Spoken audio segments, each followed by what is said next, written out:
দৃশ্য আমরা দেখতে পেরেছি। এই মুহূর্তে আমরা দেখতে পাচ্ছি শিক্ষার্থীদের সাথে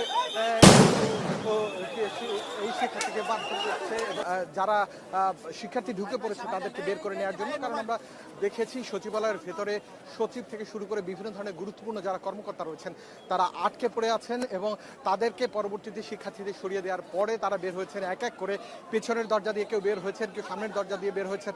আমরা এমন দৃশ্য দেখেছি, পরবর্তীতে শিক্ষার্থীদের আমরা দেখেছি 3 অংশে সরিয়ে দেওয়া হয়েছে। একটি অংশ তারা সরিয়ে দিয়েছে তারা। আমরা দেখতে পেয়েছি যে অংশটি সরিয়ে দেওয়া হয়েছে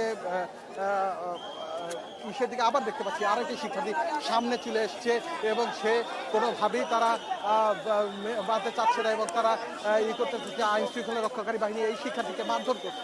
সে এক শিক্ষার্থীকে যিনি সামনে চলে এসছেন এবং তাকে ধরে এসে তাকে গ্রেফতার করছে এমন দৃশ্য আমরা দেখতে পেরেছি। এই মুহূর্তে আমরা দেখতে পাচ্ছি শিক্ষার্থীদের সাথে এই শিক্ষার্থীকে বাধ্য করছে এবং